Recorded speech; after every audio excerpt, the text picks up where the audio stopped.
그렇다면 오늘 국회의장이 제시한 이 중재안을 민주당이 만약에 받아들이지 않고 그대로 국회 본회의 상정을 강행한다라고 가정을 했을 때 과연 이 다수당 입장에서 밀어붙일 수 있을지 여부도 궁금합니다. 이 양심에 따라서 검수완박 법안을 반대한다는 입장을 냈던 양향자 의원, 이 양 의원은 한 인물로부터 검수완박을 하지 않으면 청와대 사람 20명이 감옥에 갈 수 있다는 말을 들었다는 충격적인 이야기를 꺼내기도 했었죠. 자, 이 양향자 의원에게 이런 이야기를 한 사람이 누구냐를 두고도 여러 가지 이야기가 나오고 있는 상황입니다. 그런데 이 양향자 의원이요, 중앙일보와의 인터뷰를 통해서 이런 의견을 내놨습니다. 민주당 의원 171명 가운데 50명은 내심 검수완박 법안을 반대할 것으로 본다라고 말을 한 겁니다. 자, 양향자 의원의 말대로 171명 가운데 50명이 만약에 반대를 한다라고 한다면 여태까지 알고 있었던 민주당이 다수당으로 표결 밀어붙인다, 그럼 가능하다라는 이론이 이게 무너지는 거네요. 그러니까 지금 일단은 뭐 양향자 의원의 이 말씀은 말 그대로 본인의 생각을 말씀을 하신 건데 네. 지금 검수완박 논란과 관련해서 민주당 내에서 다른 목소리를 내는 의원들도 조금씩 있죠. 뭐 이상민 의원이나 박용진 의원이나.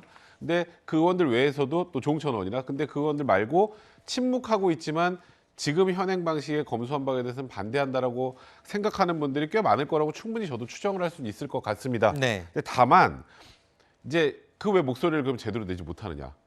왜 강경파 의원들 지금 법사에 전진 배치되어 있는 철험의 의원들처럼 강력한 목소리, 반대되는 목소리를 잘 내지 못하느냐? 네. 일단은 여기에서 말씀드렸던 것처럼 강성 지지자들의 소위 말하는 문자 폭탄이나 네. 여러 가지 그 소위 말 이런 행동들 때문에 그러니까 느끼는 이제 두려움이나 다음 총선의 공천 문제나 이런 여러 가지들이 복합적으로 고려가 되기 때문에 내지 못하는 것 같은데, 그래서 심지어 그냥 다 이 법안 그 통과를 해서 무기명으로 투표하고 하면 좀 반대도 많이 나오지 않을까 이런 얘기까지 지금 나오는 그런 상황이거든요. 그러니까 제가 말씀드린 건 아까 저도 김수현 평론가 말씀에 전적으로 동의를 하는데 네. 소수의 강성파 의원들의 목소리만으로 민주당 전체가 대변되는 건 아닙니다. 네. 다른 의원들의 목소리가 있으면 저는 개인적으로 최대한 이쪽도 모아서 네. 우려를 내고 치열하게 토론을 해서 결과를 내야 되는데 네. 그런 모습이 보이지 않는 것이 좀 안타깝습니다, 개인적으로. 지금 백성훈 변호사 말 들어보면 민주당 내부에도 반대 의견이 분명히 있지만 당 내의 분위기 자체가 의견을 적극적으로 개진할 수 없는 분위기, 또 강성 지지자들이 문자 폭탄이라든가 뭐 이런 행동들을 보임으로써 뭔가 소극적으로 만드는 분위기가 형성이 돼 있다 말씀을 해주셨는데, 자, 민주당이요 검수완박 입법 강행을 위해서 온갖 비판에도 불구하고 꼼수 탈당, 위장 탈당도 불사하는 모습을 보여주고 있죠. 이런 가운데 방금 말씀드린 것처럼 양향자 민영배 의원에 대한 강성 지지자들의 이 문자 폭탄과 함께 이 대조적인 후원금이 쏟아지고 있다는 보도가 나왔습니다. 후원금의 성격이 마른 후원금인데 좀 다르다고요. 어떻게 다른 거죠? 네, 후원금 액수가 다릅니다.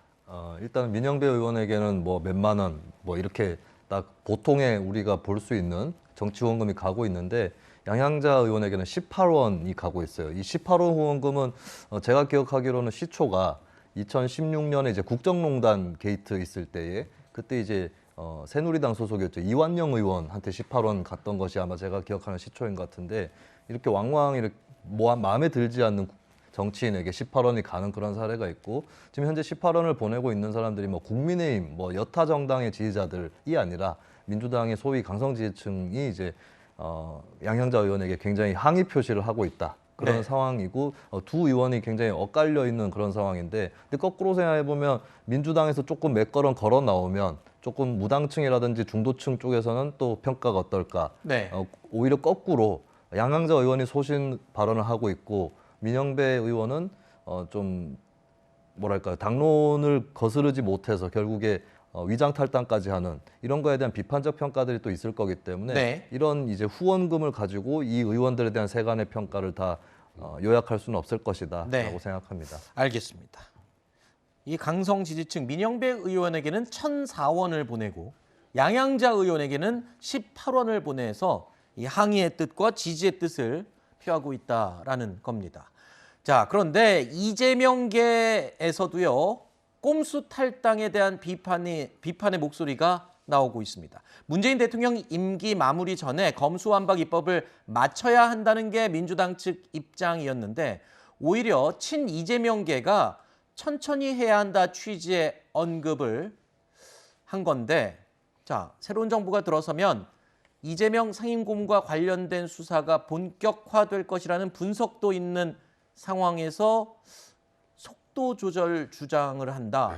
이거는 지금 어떤 계산을 두고 얘기를 하는 건가요? 일단은 민주당에서 표면적인 이유로 검수완박을 추진하는 게 이재명 상임고문이나 문재인 대통령의 수사 때문이 아니다라고 하고 있기 때문에 네. 뭐 그 이유를 가지고 계속 뭐 이걸 검수완박 찬성한다 이렇게 얘기하기 좀 어려운 상황인 것 같고 저는 이제 의원 개개인들이 최근에 소위 말하는 민의를 많이 듣고 생각을 나가는 과정이 아닐까 싶어요. 그러니까 누구의 문제가 아니라 이건 진짜 아닌데 이거는 소위 말해서 민주당이 앞으로 민주당에 이거 명운이 걸려 있는 지금 그런 상황인데 네. 이런 심각성을 좀 느끼는 것 같고요. 김병욱 의원 같은 경우 원래 성남시에 출마하려고 하다가 이번에 접었죠.